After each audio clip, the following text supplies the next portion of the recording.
walk into a courtroom. What happens next has the AI world a little disoriented. A lot of people are screaming, "Pivot!" Here we go, pivot! Pivot! Pivot! Pivot! Pivot! Pivot! Right now. So for years, AI companies have been treating the internet like an all-you-can-eat buffet, just gorging themselves on any bit of information that they can get their hands on. They're kind of like zombies in the way that they crave brains.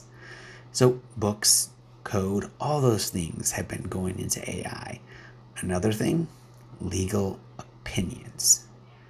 On February 11th, 2025, a court in Delaware just said no when it comes to using copyrighted materials. Now, there are some caveats with it. Our story involves a company called Ross, R-O-S-S.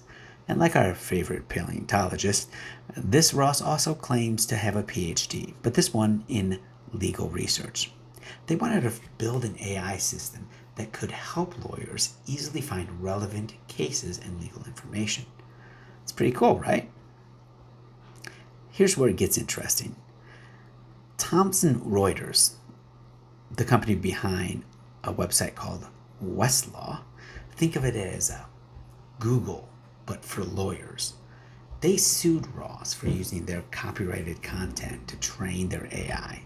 Specifically, Ross was using something called head notes, which are kind of like cliff notes for legal cases. Now, like Ross trying to teach his monkey Marcel to do tricks, Ross tried to be clever about it. They didn't directly copy and paste those head notes. Instead, they hired another company called LegalEase to create training data based on those head notes. But the court saw right through it. Just like Rachel saying through Ross's "we were on a break" excuse. The court had to consider 4 main factors to decide whether or not it was something called fair use. These factors are, number 1, the purpose and character of the use. Number 2, the nature of the copyrighted work. Number 3, how much was used. And number 4, the effect on the potential market. Now, here's where it gets really interesting. The court made a crucial distinction that could affect all AI companies. They pointed out that Ross wasn't using generative AI, the kind that writes poetry or creates art. Instead, their AI was more like a really smart search engine. It would find relevant cases, but it wouldn't write any new content.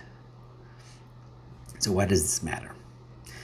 Because the court said that this made Ross's product too similar to Westlaw's. It's like if Ross had started teaching paleontology by using the copies of another professor's lecture notes. Even if he reworded them slightly, it was still serving the same purpose. Does that mean we all need to pivot? Let's break down what it means for the different groups. For AI companies, it means that some may actually need to license the training data. Also, they may need to be more careful about how they use copyrighted materials. And the distinction between generative and non-generative AI could become more important in the future. For content creators, well, their work just got a little bit more protection. They might have new licensing opportunities, and they may have a little bit more control for how their work is used in AI training. For users, well, AI services might become a little bit more expensive, but they also may become more reliable. Also, we could see more transparency about how an AI is trained. Now, this isn't necessarily the final word. Just like Ross's many marriages, this decision could face challenges on appeal. The future of AI development might need to pivot away from freely using copyrighted materials. Companies may need to build their own training data from scratch. They may need to license content properly, or they may need to find creative ways to train their systems. Unlike Ross's couch that got stuck in the stairway, AI development won't come to a complete stop. It just means that companies will need to be more careful on how they build their systems. So, what do you think of this ruling? Should AI companies be allowed to freely use copyrighted materials in their training? Or should content creators have more control? Let me know in the comments below.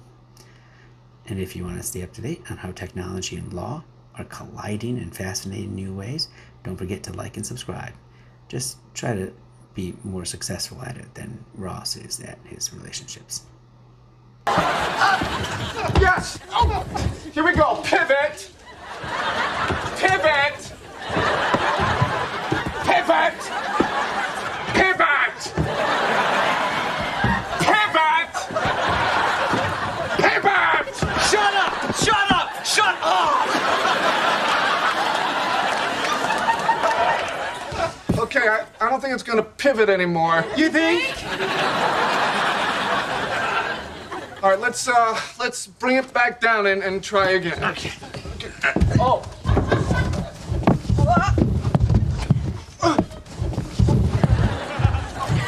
Okay, yeah, I think it's really stuck now. Can't believe that didn't work. I know, me neither. I mean, you had a sketch. Oh, you know what? What did you mean when you said pivot?